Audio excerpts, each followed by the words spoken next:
कृष्ण ने जीवन भर कभी उन लोगों का साथ नहीं छोड़ा जिनको मन से अपना मान अर्जुन से वे युवावस्था में मिले, ऐसा महाभारत कहती है, लेकिन अर्जुन से उनका रिश्ता हमेशा मन का रहा। सुदामा हो या उद्धव, कृष्ण ने जिसे अपना मान लिया उसका साथ जीवन भर दिया। रिश्तों के लिए कृष्ण ने कई लड़ाइयां लड़ी और रिश्तों से ही कई लड़ाइयां जीती। उनका सीधा संदेश है, सांसारिक इंसान की सबसे बड़ी धरोहर रिश्ते ही है। अगर किसी के पास रिश्तों का थाती नहीं है तो वो इंसान संसार के लिए गैर जरूरी है। इसलिए अपने रिश्तों को दिल से जिएं, दिमाग से नहीं। नारी का सम्मान समाज के लिए जरूरी। राक्षस नरकासुर का आतंक था। करीब 16,100 महिलाओं को उसने अपने महल में कैद किया था। महिलाओं से बलात्कार में उसे सुख मिलता था।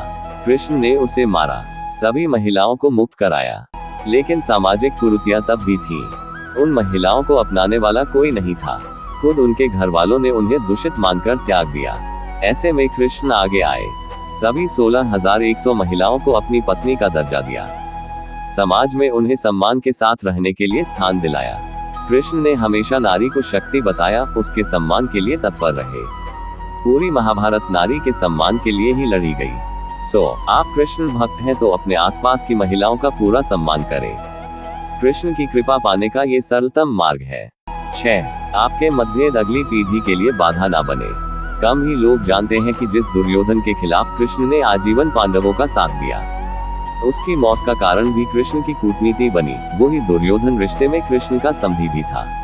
कृष्ण के पुत्र सांब ने दुर्योधन की बेटी लक्ष्मणा का अपहरण करके उससे विवाह किया था। क्योंकि लक्ष्मणा सांब से विवाह करना चाहती थी, लेकिन दुर्योधन खिलाफ था। सांब को कौरवों ने बंदी भी बनाया था। तब कृष्ण ने दुर्योधन को समझाया था कि हमारे मतभेद अपनी जगह हैं, लेकिन हमारे विचार हमारे बच्चों के भविष्य में बाधा नहीं बनने चाहिए। दो परिवारों के आपसी झगड़े में बच्चों के प्रेम की बलि ना चढ़ाई जाए। कृष्ण ने लक्ष्मणा को पूरे सम्मान के साथ अपने यहाँ रखा। दुर्योधन से उनका मतभेद हमेशा रहा, लेकिन उन्होंने उसका प्रभाव कभी लक्ष्मणा और सांब की गृहस्थी पर नहीं पड़ने दिया। शांति का मार्ग ही विकास का रास्ता है। कृष्ण ने महाभारत युद्ध के पहले शांति से समझौता करने के लिए पांडवों और कौरवों के बीच मध्यस्थता की। हालांकि दोनों ही पक्ष युद्ध लड़ने के लिए आतुर थे, लेकिन कृष्ण ने हमेशा चाहा कि कैसे भी युद्ध टल जाए। झगड़ों से कभी समस्याओं का समाधान नहीं होता है। शांति के मार्ग पर चलकर ही हम समाज का रचनात्मक विकास कर सकते हैं। कृष्ण ने समाज की शांति से मन की शांति तक दुनिया को ये समझाया कि कोई भी परेशानी तब तक मिट नहीं सकती जब तक वहां शांति ना हो। फिर चाहे वो समाज हो या हमारा खुद का मन, शांति से ही सुख मिल सकता है, साधनों से नहीं। 8. हमेशा दूरगामी परिणाम सोचे। महाभारत में जुए की घटना के बाद पांडवों को वनवास हो गया। कृष्ण ने अर्जुन को समझाया कि ये समय भविष्य के लिए तैयारी करने का है। महादेव शिव, देवराज इंद्र और दुर्गा की तपस्या करने को कहा। कृष्ण जानते थे कि दुर्योधन को कितना भी समझाया जाए, वो पांडवों को कभी उनका राज्य नहीं लौटाएगा। तब शक्ति और सामर्थ्य की जरूरत होगी।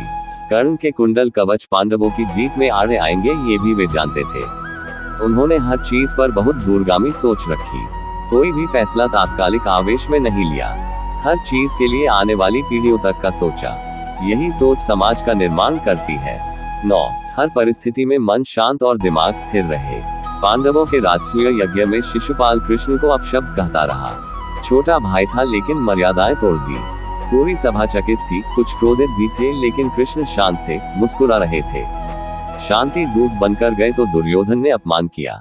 कृष्ण शांत रहे। अगर हमारा दिमाग स्थिर है, मन शांत है, तभी हम कोई सही निर्णय ले पाएंगे। आवेश में हमेशा हादसे होते हैं, ये कृष्ण सिखाते हैं।